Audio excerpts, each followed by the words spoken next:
I need to get into who this agent is. Erin Kane. Now, I want to play some clips.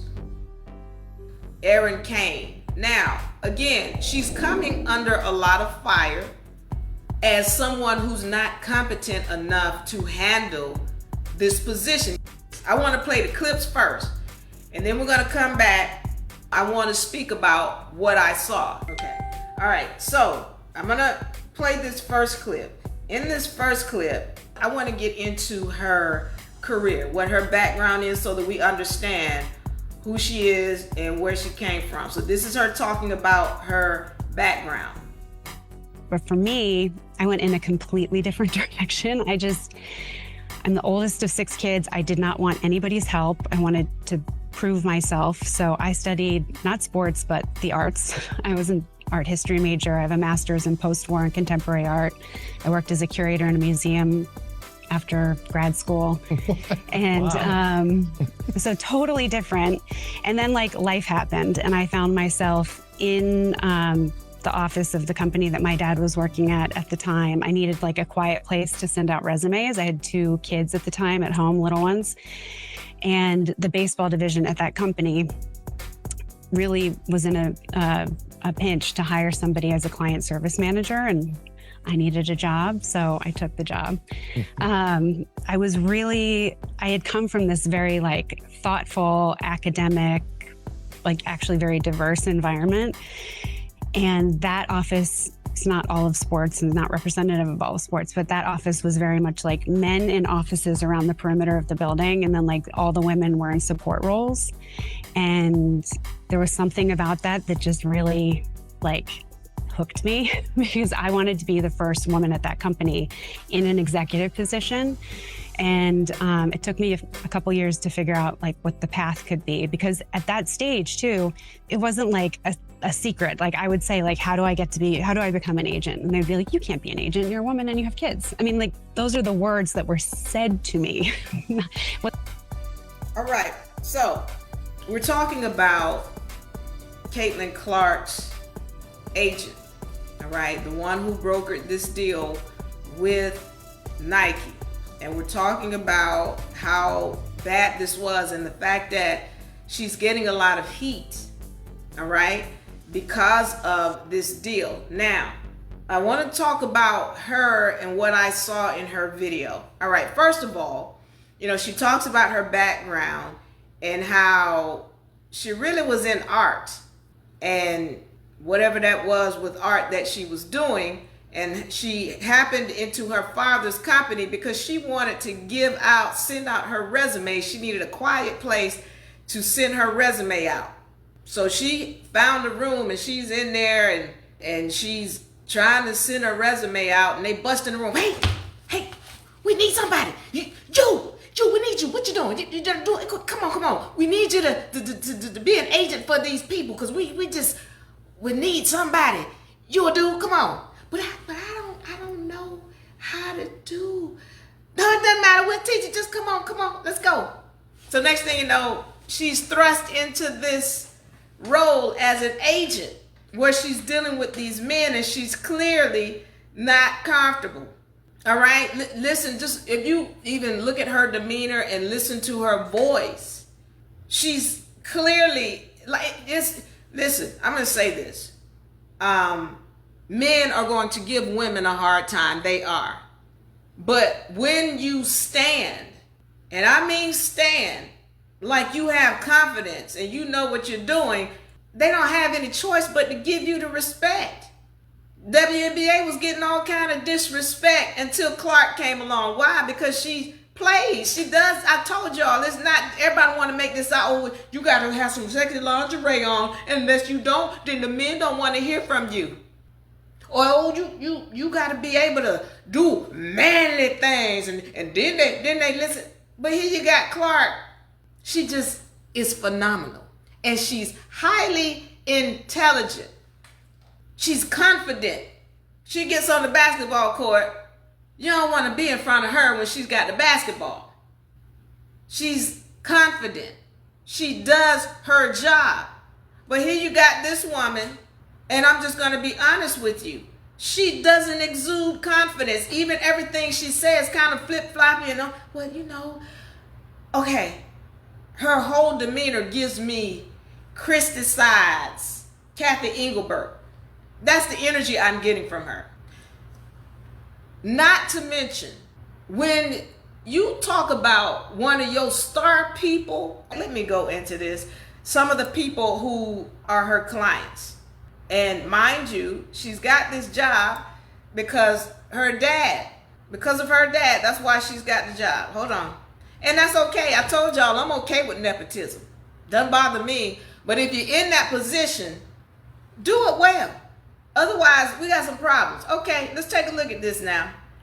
I want to go into some of her clients. All right. Some of her clients includes Ari Chambers, Nafisa Collier, Zia Cook, who is University of South Carolina women's basketball, but I love Arike Ogumawale, and we know she's an all-star 2020 WNBA scoring champion. Annie Park, LPGA Tour. Christy Tolliver, WNBA all-star, second WNBA champion. There's more because they didn't talk about all of her. Let me see. Excel already expressed a number of women across the multiple talent representation areas. The agency's women's golf division announced 2020 features stars like Michelle Wie West and Albany Valenzuela. All right. Media talent clients include Holly Rowe, Lisa Byington. All right. The first woman to become a play-by-play announcer for a men's professional sports team. The agency manages the marketing portfolio for Peloton instructor Jess Sims, UConn women's basketball players Christine Williams and Caroline Ducharme.